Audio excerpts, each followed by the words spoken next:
Bueno, muy buenas saludos a todos los que están disfrutando de esta pequeña aventura de conversación con personas especializadas en diferentes áreas. Hoy tenemos a Irene Weiss.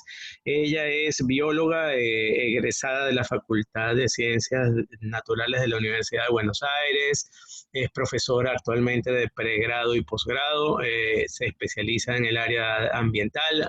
Ha tenido muchísima experiencia en el tema del conocimiento de la situación del ambiente en general, conoce toda América y dentro de todas las personas que van a ir formando parte de esta nueva eh, propuesta que tenemos de entrevistas y conversaciones más que todo referentes a la situación mundial en diferentes aspectos, pues con Irene hoy vamos a tener una pequeña conversación sobre el medio ambiente, las cosas que están pasando, sobre el ambiente, cómo es que se dice correctamente. Y bueno, primeramente gracias Irene por atender mi invitación a nuestro canal y quisiera preguntarte, una de las cosas que más da vuelta por mi cabeza referente al tema del ambiente es, ¿será que todavía estamos a tiempo de tener planeta, vamos a decirlo de alguna manera, o estamos en las últimas ya? Bueno, hola Manuel, hola a la audiencia. Bueno, ante todo, gracias por convocarme. Fue un placer poder colaborar contigo y con esta propuesta que está muy buena y bueno, gracias por la presentación. Mira, yo te voy a decir lo que me parece a mí. En realidad, las reuniones internacionales, ya sea por cuestiones de clima o de crisis ambiental, porque en realidad la crisis climática es parte de la crisis ambiental, concuerdan o están de acuerdo con que estamos ahí muy cerca de lo que llaman el tipping point, o sea, el punto crítico, digamos, de inflexión, que si nosotros llegamos a ese punto, ya ahí sí que estaríamos mal, sería un punto de no retorno, pero como que todavía tenemos una pausa de algunos años para realmente revertir la situación, bajar las emisiones de carbono, realmente pensar en un verdadero desarrollo sustentable, que a veces cuando hablamos de desarrollo sustentable tenemos que pensar que es casi una contradicción, o mejor dicho, es casi tautológico o un pleonasmo, o sea, es como si fuera una es algo redundante, porque en este momento para mí no hay desarrollo que no sea sustentable, o sea, es imposible pensar en un desarrollo de otra manera. O sea, cuando uno dice desarrollo, hoy, año 2020, hay que pensar que el desarrollo es sustentable. Si no es sustentable, no sirve. Me parece que estamos a tiempo, porque bueno, si no, ¿qué nos queda? Pero hay que actuar ya, no se puede dejar pasar más tiempo, porque no tenemos que dejar llegar a ese tipping point. Bueno, mira, fíjate qué interesante, porque una de las cosas que me planteo cuando veo todo el montón de iniciativas, ¿verdad?, que hay hoy en día y el grado de preocupación que se muestra, no sé si es que en los últimos años, en tu experiencia, es que ha hecho con la velocidad a la que viaja la información y la conectividad que tenemos hoy en día como sociedad, ¿es que se notan más las iniciativas o es que realmente es de hace un tiempo para acá donde comenzó ese acelerón o se apretó el acelerador porque vemos que ese tipping point está llegando y realmente será que vamos a llegar a tiempo? Porque sabes que veo mucho esfuerzo, pero a la vez que veo mucho esfuerzo, veo mucha gente también que está todavía desfasada, y no digamos desfasada en el mal sentido, sino como alineada a otras cosas, o a la vida sin pensar en que estamos impactando el planeta de una manera bastante seria. Lo que pasa que, bueno, indudablemente que estamos, o sea, tenemos que seguir creando conciencia y cada vez se habla más de este tema. Yo lo que siento es que, como vos bien decís, o sea, se está acelerando mucho la información, porque también hoy tenemos, además de la conectividad, la cantidad de redes sociales que va en incremento, a la gente que difunde cosas, cada vez hay más y más redes y más contacto a través de las redes sociales, ¿no? Que así es como nos conocimos nosotros, contigo, Ujú. con tu esposa Susana.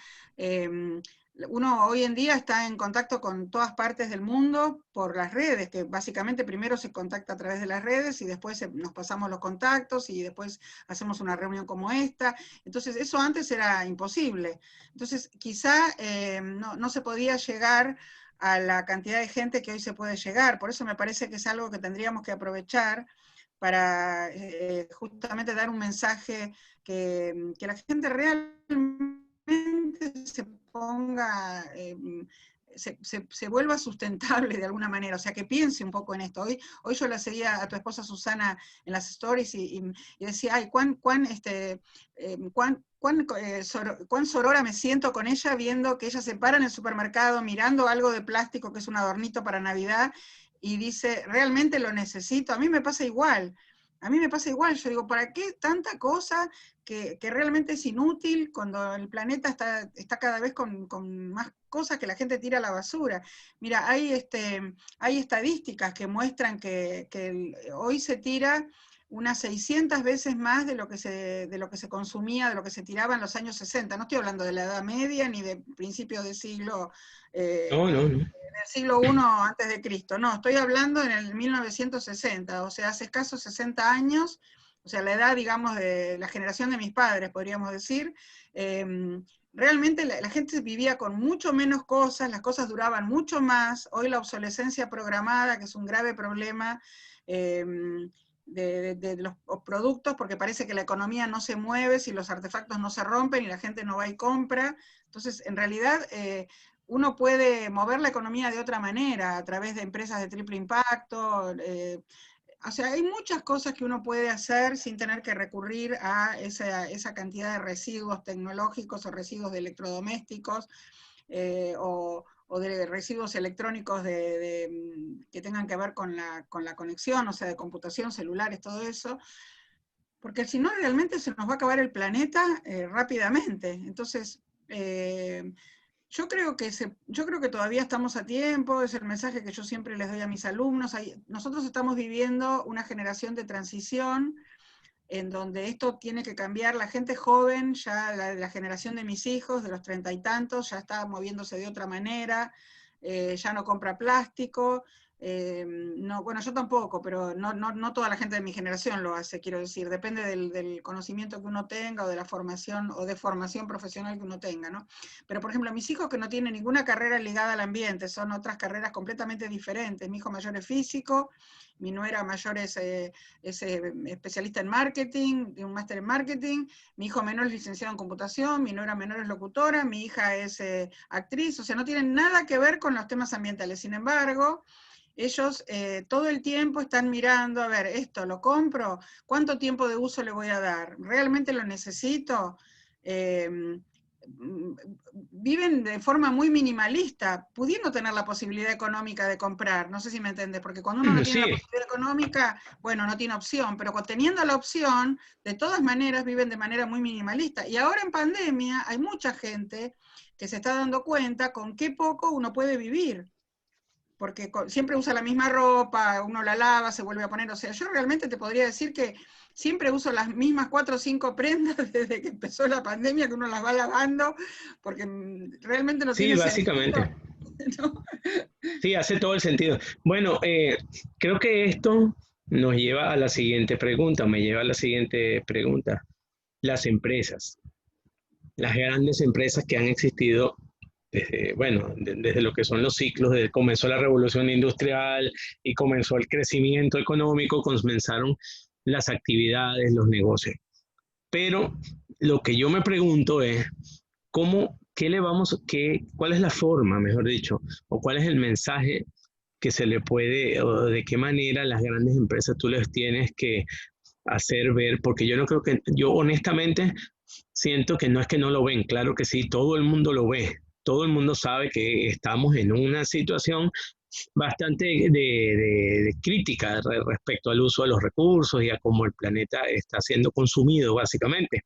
Pero, ¿cómo realmente decirle, por ejemplo, a las grandes fabricantes, vamos a hablarte de la industria del plástico, por ejemplo, que es parte de nuestra vida en cualquiera, a donde tú voltees hay un uso? ¿Cómo hablamos con las grandes industrias cuál mensaje o qué les vamos a hacer para que se motivaran, o cómo podríamos hacer motivar, porque esto tendría, Irene, indefectiblemente que llevarnos a un cambio total de la forma en la que el mundo se desenvuelve económicamente, porque pues, no puedes llegar, vos no puedes llegarle a una compañía ahora y decirle, mira, ¿sabes qué? No vamos no puedes fabricar las partes automotrices que estás haciendo con ese material, pues material es contaminante y ahora vamos a tener que hacer uno más económico, pero más caro. Perdón, uno más económico, bueno, uno menos más ecológico, pues tus costos van a cambiar y todo. ¿Cómo va a cambiar el mundo eso? Probablemente estamos en una transición, pero te comento algo que en realidad te va a gustar esto que te voy a decir, porque es mucho más sencillo de lo que uno creería. Tal vez te parece que no es fácil porque, porque venís de una carrera, digamos, más económica, ¿no? A mí me pasaba con mi esposo que era contador y economista, entonces uno al principio costó y después al final lo entendió. Es bastante sencillo y te voy a decir por qué. Cuando la gente joven empiece a tener potencial de consumo, o sea, dentro de 5 o 6 años que mucha gente de estas jovencitas esté consumiendo porque va a necesitar comer, va a necesitar vestirse, va a necesitar productos para su casa, etc. Entonces va a buscar los productos que sean amigables con el ambiente. Entonces, si los productos que no sean amigables con el ambiente no se van a vender, no les va a quedar más alternativa a esas empresas que cambiar. Por supuesto que va a llevar un tiempo, va a ser paulatino, va a tener una transición, todo lo que quieras, pero ya se está viendo eso. Yo lo estoy viendo con las empresas de triple impacto, de las 3P, Planet, Profit y People, ¿no? O sea, que tiene un impacto social, un impacto ambiental y un impacto económico, obviamente, porque es una empresa. Entonces, justamente el otro día con tu esposa Susana hicimos un vivo de este tema.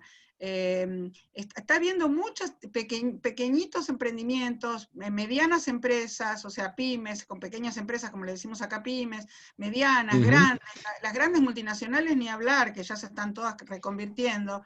Es un proceso que ya lleva años, o sea, va a ser lento. Cuanto más grande es la empresa, más difícil es, porque tiene una resistencia, ¿no? Una gran inercia, una resistencia al cambio. Pero se está viendo que estas mismas multinacionales que necesitan vender los productos, por ejemplo, en la Unión Europea, en Australia, en Canadá, en países que miran mucho, digamos, los sellos, ¿no? Si tienen sello verde. No estoy hablando de algo que es como que, pero no es, que sería el greenwashing. Hay que tener cuidado porque hay mucha, digamos, acá todavía en América Latina hay muchos greenwashers, ¿no? Que parece que hacen todo bien, pero resulta que está en la letra de la página web y cuando vas a mirar realmente lo que la empresa hace no tiene nada que ver con lo que dice su publicidad o su página web. Sí, entonces, es solo una imagen.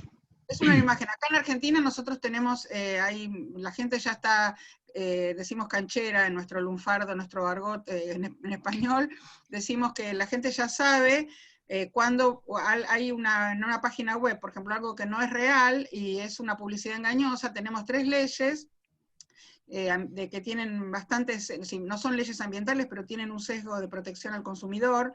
Una que es la ley 24240 de defensa del consumidor, después está la ley de lealtad comercial y de defensa de la competencia.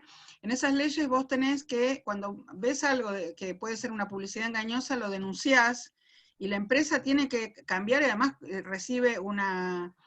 o sea, tiene que pagar una multa por haber hecho eso. Entonces, hoy se puede considerar que el greenwashing es publicidad engañosa. Entonces, en la medida que haya un juez que, por ejemplo, ya conozca, que sepa, yo, por ejemplo, estoy formando en posgrado, en la maestría, en la Facultad de Derecho de la Universidad de Buenos Aires, abogados que están especializándose en temas ambientales. Y yo les hago ver los vacíos legales que hay en muchas leyes, donde además se puede interpretar por ahí con una coma en otro lugar. Viste que los abogados siempre te dicen que de acuerdo a cómo se lee la ley, la interpretan de una manera o de otra. Entonces, claro, para que las cosas no sean así, para que las cosas sean rotundas, y cuando ellos el día de mañana, que son chicos jóvenes, tengo algunos de mi edad, pero la mayoría tienen 40 y pico, 50, si en algún momento son jueces o son asesores de algún diputado, de algún senador, van a saber lo que hay que hacer y lo que no hay que hacer. Entonces, eso es en beneficio de todos. Entonces, de a poco, acá yo voy viendo que de a poco los que eran greenwashers van borrando esa letra, digamos, falsa de las páginas web o de las publicidades, para evitar las multas, para que la gente los denuncie, porque la gente mis alumnos se están fijando todo el tiempo eso, te digo. Yo doy, doy clase en la maestría de Derecho Ambiental y en una especialización en recursos naturales también. Entonces, ellos, digamos, con los créditos que tienen con mis materias, todo el tiempo están con la lupa puesta en todas las cosas que yo les voy diciendo, tienen que mirar acá, tienen que mirar allá, y se dan cuenta de toda la cantidad de cosas que faltan. O sea, es un desafío a la vez, todo lo que falta por hacerse, pero por otro lado está muy bueno porque se van motivando a hacer las cosas cada vez mejor, ¿no? Y a exigir que sean las cosas cada vez mejor. Muchos de ellos son empleados, por ejemplo, del gobierno, ¿no? Son empleados de tribunales o de ministerio o partido político, ¿no? Están desde que eran, no sé, practicantes, desde estudiantes. Y después les tuvieron un cargo pequeño, después uno más alto y así. Entonces, de esa manera, es impresionante, yo noto el cambio en los últimos 10, 15 años de estos alumnos. Yo hace 20 y pico de años que dicto posgrado, desde que se crearon estos posgrados ambientales. Entonces, me doy cuenta realmente el cambio impresionante que se va haciendo. Pero ya te digo, es una transición, es paulatino y está llegando. Por lo menos yo lo veo acá en Argentina. Yo veo que está llegando. Bueno, interesante, ¿verdad? Yo creo que es un movimiento que sí, tiene rato andando. Sin embargo, desde mi punto de vista, siempre va a ser. Yo le decía a alguien con conversaba el otro día, a mí no me gusta ser pesimista, pero a veces tú ves los hechos y los hechos te dicen otra cosa diferente al entusiasmo. Eso está bien. Fíjate algo, ahora, la otra pata de todo este tema, el gobierno, o los gobiernos, mejor dicho, que tenemos, vamos a hablar en América Latina, porque es donde vivimos y es donde vemos las cosas más, vamos a decirle, inverosímiles en algunos casos y en algunos casos como fuera de este mundo. Sé de casos en lugares donde te voy a poner ejemplos. Usaban o usan leña, por ejemplo, madera, eh, combustible para quemar, para hacer un producto específico, y en cambios o transiciones de gobiernos, un gobierno un tiempo como que se hacía la vista gorda, el siguiente gobierno luego llegó y paralizó y dijo no, eso no se puede, pero con el tiempo volvió. Eh, las fuerzas económicas, que es que ahí es donde yo veo que es donde la rueda se tranca siempre, porque al final el poder del dinero, que es el que mueve la economía, mueve los países y la gente tiene que vivir de algo finalmente, ¿verdad? Porque si no estuviésemos pensando en una sociedad, pues, antigua donde hacemos trueques y cambios por cosas que realmente eso sería el fondo real de cómo podría cambiar la situación. Porque mientras haya intereses, y esto hay que observarlo con mucho cuidado, porque lo que yo quiero decir aquí no quiero que se desvíe, o la intención no es desviarlo hacia todas estas ideologías de izquierda, partidos, políticos, porque esta barrera también es muy limítrofe. Ve algo que te quiero comentar, no sé si tú lo has podido percibir a propósito que llegamos al punto de la conversación sobre los gobiernos, las políticas, a quién le rinden cuenta los gobiernos o quién maneja, porque al final el gobierno termina siendo parte de la sociedad que asume esa responsabilidad de una manera o de otra, no, para no entrar en muchísimos detalles, pero fíjate qué interesante. Yo siento y he visto la tendencia de los últimos años con todo este tema de la izquierda y los movimientos comunistoides y todo ese problema grande de los progresistas y los liberales y toda aquella historia, que como siento que el discurso se venció un poco en el tema de que si los pobres, la clase obrera, la dictadura del proletariado, las cosas del marxismo y toda aquella historia, como eso se venció porque la realidad terminó ganándole a esa ideología, ahora están tomando otras cosas y entre ellas me da la impresión a mí que los temas ambientales se los han querido llevar hacia otros lados. Fíjate que hace un rato, antes de comenzar a grabar, hablabas con Susana, hablamos del tema de una organización determinada que está haciendo algunos actos en los que yo le decía a ella, me preocupa ver eso porque tacharle la cara a alguien de rojo me trae recuerdos muy malos de cosas que sucedieron en el pasado. y que posiblemente comenzaron con una gota, porque todo comienza con alguien comienza con un poquito de algo y otro sustenta y luego va y va. El resumen es cómo hacemos que los gobiernos entiendan que esto es una necesidad de subsistencia como especies y que realmente oía en estos días a alguien hablando en un podcast que no se trata, decía, señores, esto ni siquiera es cuidar el planeta, es cuidarnos a nosotros, porque es que donde vivimos, si lo echamos a perder, es como echar a perder la casa donde vivimos, o sea, no lo vemos tan fácil ni tan impactante diariamente, pero sí puede suceder. Entonces, ¿cómo acoplamos qué mensaje o qué deben hacer las fuerzas políticas gobernantes de los países?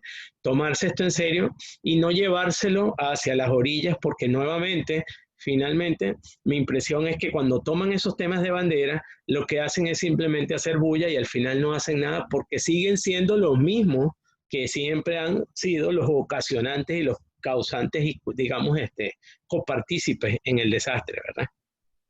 Mira, tiene que haber políticas de Estado, más que de gobiernos, que los gobiernos pasan, pero las políticas de Estado quedan. Entonces, eso por un lado. Por el otro, la verdad que cuando a veces dicen hay que cuidar el planeta se cuida solo. Yo a veces me río, porque el planeta, en realidad, ¿cuál es lo peor que le pudo pasar al planeta? Nosotros. O sea, es como tú bien decías, es una cuestión de supervivencia, porque una vez que el ser humano desaparezca, la naturaleza va a seguir evolucionando, las plantas, los animales, no sé qué primate nos reemplazará, qué sé yo, no sé, quién sabe. Pero la verdad que para justamente asegurar nuestra supervivencia, lo que hay que hacer es justamente eso, o sea, implementar no solamente políticas de Estado de cada país, sino también, mira, hoy a la mañana conversaba justamente con otra profesora y con alumnos sobre el tema a veces decían encarar todos los problemas ambientales de manera ni siquiera ni multidisciplinario, porque multidisciplina significa que vos tenés muchas disciplinas que las tomás de a uno. Interdisciplina, que algunas se entrecruzan con otras, pero no todas entre sí. La transdisciplina sería algo mucho más complejo, digamos, de integrar todo, porque lo ambiental es absolutamente transversal, por eso ves como hay carreras ahora de derecho, de economía, todas tienen algún enfoque ambiental que antes no tenían. Y entonces los chicos decían, y con la otra profesora decíamos, pero en realidad, fíjense, yo me formé como bióloga. Yo ahora, o sea, yo después hice mi posgrado siempre en ecología y en evaluación de impactos ambientales. Pero en realidad cuando se creó la carrera de ingeniería ambiental, para la cual fui convocada y que digamos, colaboré con la conformación de la carrera y que dicto ecología y tecnología, ambiente y sociedad, que son materias de ingenieros ambientales, yo en realidad, por mi trabajo actual, podríamos decir, trabajo como ingeniera ambiental, que es una carrera que en mi época no existía. Entonces, a eso se le llamaría la postdisciplina. O sea, uno se forma de una manera, por ejemplo, en tu caso, te formaste de una carrera como mi marido que era contador, ¿no? Pero después, con el tiempo, o un economista, por ejemplo, que se formó, no sé, que de manera clásica, puede transformarse. Yo conozco casos en economistas ambientales. Entonces, los abogados lo mismo. Un abogado, qué sé yo, hace 30 años atrás nunca hubiera pensado que puede dedicarse al derecho ambiental, pero es tan necesario, pero no para defender a una empresa minera contaminante, sino para defender a la gente contaminada por esa empresa minera contaminante, ¿entendés? Entonces, antes era impensado eso, porque era impensado, o sea, simplemente las empresas recurrían al abogado para, digamos, que les ocultara los chanchullos de las contaminaciones que la mayor parte de la gente ni se enteraba y se moría antes de enterarse. Ahora se conoce todo a través de las redes sociales, a través acá, por ejemplo, hubo varios derrames en la cordillera de los Andes, del lado, digamos, entre Argentina y Chile, está la Barrick Gold, que es un proyecto multinacional de extracción de polimetales, de oro básicamente, pero también plata, también uranio, de distintos metales. Entonces hacen unas barras de polimetales explotando las montañas, poniendo todo en un dique de cola, todo lo contaminante, y bueno, hubo varias descargas de contaminantes a las aguas de un río que era absolutamente puro, donde la gente de la provincia de San Juan en la Argentina sacaba agua para tomar, y fue un escándalo, o sea, la primera vez, la segunda, la tercera, bueno, en Chile ya se prohibió ese tipo de minería, acá no sé cuánto más va a pasar para que se prohíba, probablemente pronto, porque hay una movilización impresionante en ese sentido. Por más intereses que haya, por más fuerte que sea la empresa, llega un punto donde hoy todo se sabe, nada se puede ocultar. Antes era muy fácil de ocultar, ahora no se oculta nada. Con las redes sociales se entera la gente al toque. Yo me entero acá en Buenos Aires de lo que está pasando en San Juan en el momento. Sí, Entonces, hoy día la conectividad nos ha llevado a eso. pero seguro, entonces eso hay que tomarlo por el lado positivo, en el sentido que hay muchísimas provincias en la Argentina que, enterándose que ahí van a instalar algún tipo de minería, porque en este momento no existe más ya el minero con la lamparita que se metía en una cueva, porque eso ya digamos, no es, con la tecnología actual ya no es redituable para las grandes empresas mineras. Entonces vienen con una tecnología impresionante, te explotan una montaña, te la pulverizan como harina, te la hacen trizas, y con distintos aglutinantes, que depende de cianuro, mercurio, lo que sea, muchos están prohibidos ya hoy, pero con el aglutinante que sea, separan el metal que les interesa, o los metales que les interesa. Pero después eso queda en un pasivo ambiental tremendo, que nunca llegan al cierre de mina, porque como no hay una mina, es toda una zona, digamos, ambientalmente contaminada, es muy difícil después de ver. Entonces, realmente el pasivo ambiental que dejan es terrible. Entonces, en Chile se acaba de prohibir, digamos, el equivalente a lo que tenemos en la Argentina, que es como si lo hubieran otorgado un tercer país. Fue un convenio que se hizo en la época del presidente Menem con el presidente Frei, hijo, en Chile. Le dieron como un tercer país una franja de la cordillera que estaba en el límite, a estas empresas, y se agarraron un pedazo hasta de las rutas nacionales, que después se puso un amparo, la ruta 40, que es la Panamericana del Oeste, y se puso un amparo, se tuvieron que retirar de ahí porque no se podía pasar. Bueno, ahora tomaron rutas provinciales, con la excusa de que, bueno, la gente no debe pasar por ahí porque como se explota con las montañas con explosivos, es peligroso para la gente, pero en realidad es para que no vean lo que están haciendo. Pero hoy con un dron, las fotos satelitales, se entera la gente igual al toque. Y hay provincias enteras que se opusieron y que no entró la minería. Por ejemplo, la provincia de Mendoza, que privilegió los viñedos. La provincia de Chubut cuando se quiso instalar hay un documental muy interesante que se llama Espejitos de Colores, justamente que estamos en la semana justamente de la llegada de Colón a América. Bueno, tal vez como esto es no es un programa que se va a pasar en el momento, pero bueno, lo estamos grabando en este momento, justo no me di cuenta, lo comenté. Pero bueno, Espejitos de Colores en referencia a lo que hacían los españoles con los pueblos originarios, ¿no? Entonces se llama así el documental, y el documentalista Miguel Mato lo que hizo fue mostrar las dos campanas, porque tiene la grabación de un congreso de geología minera, de ingenieros en minas, y de lo que dice la asamblea de la gente que está en estos lugares donde se hizo la minería a cielo abierto. Y la verdad que no resiste ningún análisis. Después al final te muestra todos los lugares del mundo donde se prohibió ese tipo de minería y por qué se prohibió. Es muy interesante, después buscarlo porque está en YouTube, Espejitos de Colores. No me acuerdo si en YouTube o en Vimeo.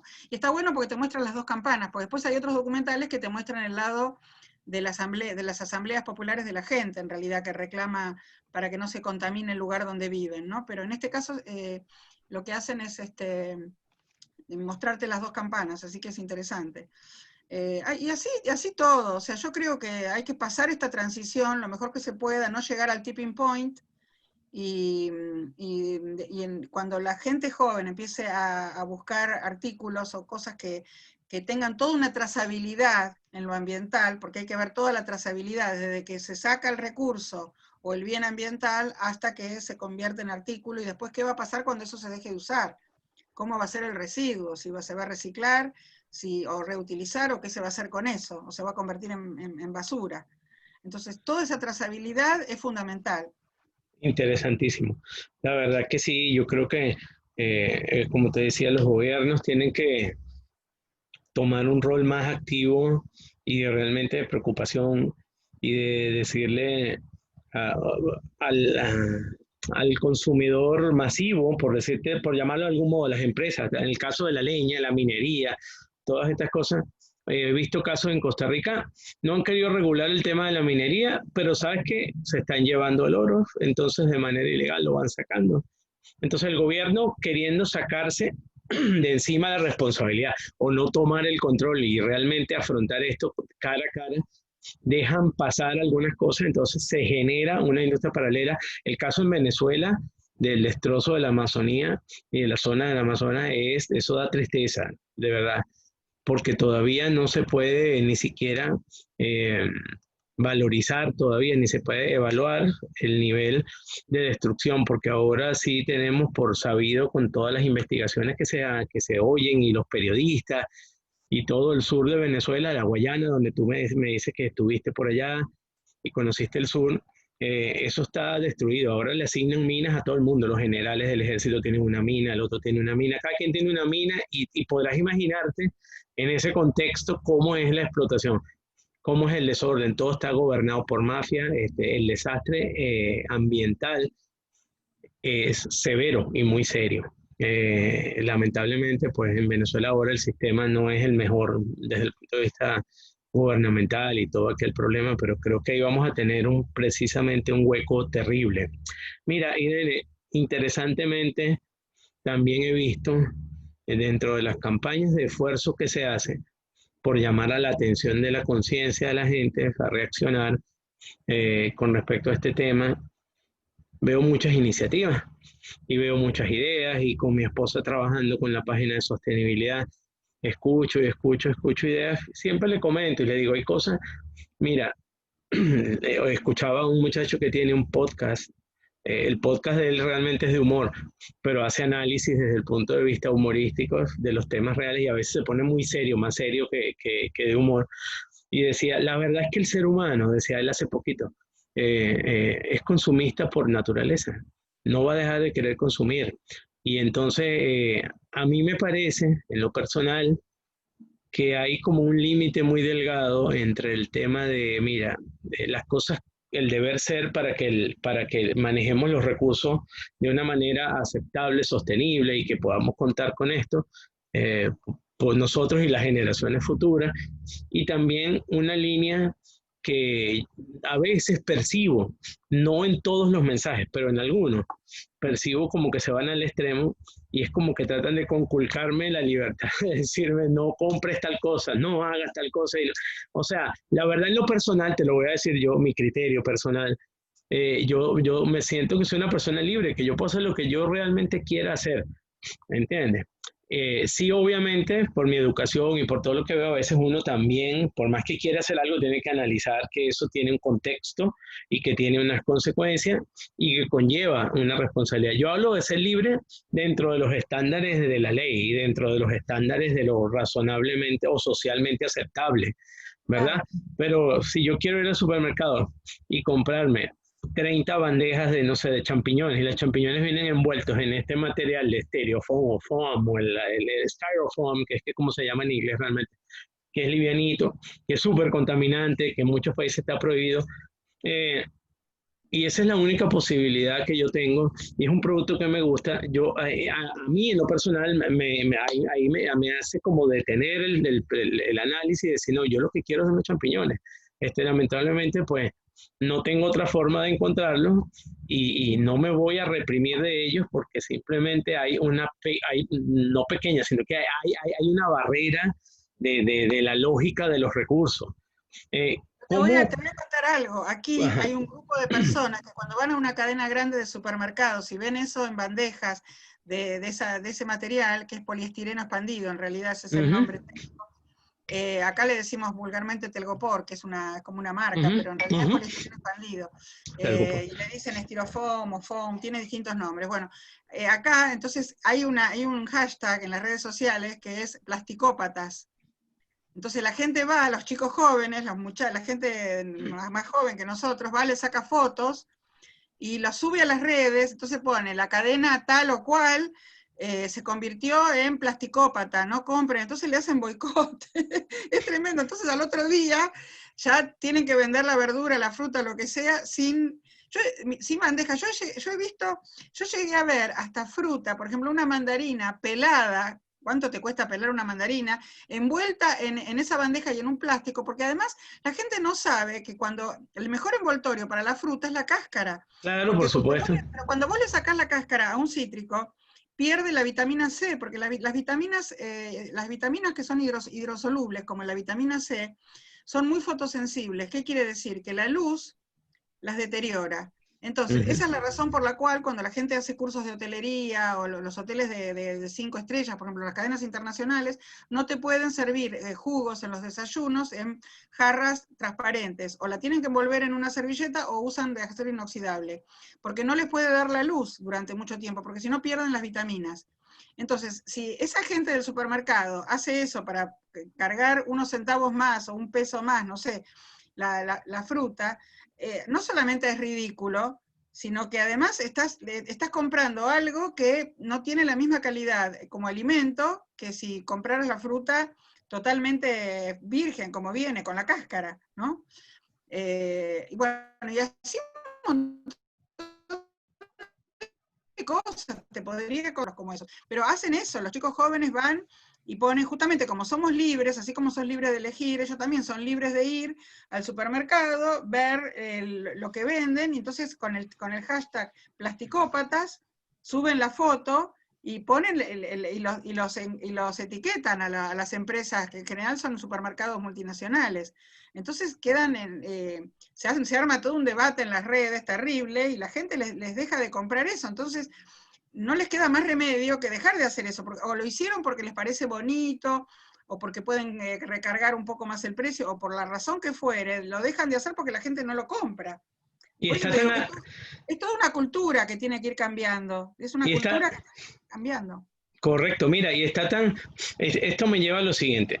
Vamos a hablar de la educación, porque yo creo que también una de las cosas elementales es estar educado respecto a cualquier tema que tú quieras eh, desarrollar, tocar, ayudar a la gente a evolucionar.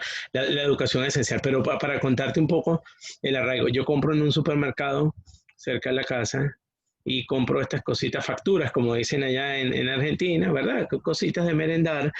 Y voy, el chico siempre, ellos lo ponen en una bandeja de styrofoam, desde el material y yo le digo a él, no me lo ponga ahí, póngamelo en la bolsita plástica nada más, porque bueno, también solo tienen bolsas plásticas o eso. Entonces, la tradición es que aquí te lo ponen en la bandeja esa, le pasan el plástico ese térmico y ahí te lo dan. Yo le digo, no, póngamelo en una bolsita plástica y me le pone el código ahí afuera. Es tan duro el tema para que veas el arraigo en la gente que me dice el muchacho en estos días, ay, pero por favor, dígale en la caja que eso fue usted que me dijo que lo hiciera así, porque si no me regañan a mí porque yo no lo estoy viendo. Y no Y le bueno, ven, pero ves, eso la es falta de gente conocimiento, es falta. no le ve el Mira, sentido. acá no solamente, no, cuando compras facturas, no solamente no te lo dan más en eso, sino que ni siquiera usan papel blanco, o sea, no se usa plástico, pero te dan una bolsa blanca, antes te daban una bolsa blanca de papel. Resulta que el papel, para hacer, esto te voy a comentar, no sé cuánto tiempo nos queda, pero te voy a comentar un tip. Acá, hasta hace no mucho, hace 2 o 3 años, te la daban en una bolsa de papel, o sea, blanca de papel, que como sabemos, el blanqueado del papel con ozono, que sería lo ideal, es carísimo. Entonces se hace con óxido de cloro, o con hipoclorito de sodio, o algo parecido a la lavandina. Bueno, se blanquea con cloro, con algún compuesto de cloro. Resulta que cuando vos estás poniendo en esa bolsa blanca algo con grasa, que todas las facturas tienen grasa, o tienen manteca, o tienen lo que fuera, se forman pequeñas cantidades de dioxina que son tóxicas. Es un componente cancerígeno y teratogénico, o sea que induce a malformaciones de los bebés en gestación en una mujer embarazada. Entonces, eso no se hace más porque ya tomaron conciencia, digamos, la Cámara de los Panaderos hicieron una reunión, hubo capacitación con gente de los temas ambientales, entonces ahora usan bolsas de papel madera, la de papel manila, digamos, como esas como los sobres bolsa, ¿viste? Para poner las Sí, hojas de oficio. Bueno, correcto. entonces, lo mismo antes se usaban bandejitas, se ponían las bandejas blancas, o se ponía, por ejemplo, simulaban una carpetita, pero de papel, que era de color blanco, bueno, y ponían las tortas sobre eso para venderlas más bonitas, una torta de cumpleaños, de regalo. Bueno, ahora ya no se hace más con blanco, porque todo lo que parece blanco, inmaculado, espectacular, de papel, fue blanqueado, por lo menos en América Latina, porque en Europa ya usan ozono y usan otras cosas, de otra forma. Entonces, lo que es blanqueado con cloro es muy peligroso cuando está en contacto. Lo mismo la caja de la pizza. Acá, si te fijas, en la Argentina las cajas de la pizza pasaron de ser blancas a ser de color papel madera, sin Aquí son blanqueo. así también, cartón rústico, digamos. Por eso, porque en realidad la razón es porque al ser blancos, si son blanqueados, la pizza también es grasosa, porque la mozzarella, el queso, tiene grasa, y la misma masa de la pizza a veces le ponen aceite o le ponen alguna cosa. Entonces, si toma algo del envase, ya deja de ser tan sano, porque puede ser a lo mejor bromatológicamente perfecto, no encontrar ninguna bacteria, nada, pero si absorbe un material del envase, Correcto. estás comiendo algo que no te va a hacer bien, que por ahí es algo que no es que te vas a morir al otro día, pero se empiezan a sumar de manera sinérgica Ujú, todas las cosas extrañas a las que estamos expuestos, ¿no? Los correcto. contaminantes tienen un efecto sinérgico. Sí. Bueno, creo que para la segunda parte de esta conversación vamos a tocar el tema de la educación y otro par de cosas interesantes que vamos a ver. Entonces, volvemos en un momento con ustedes y muchas gracias.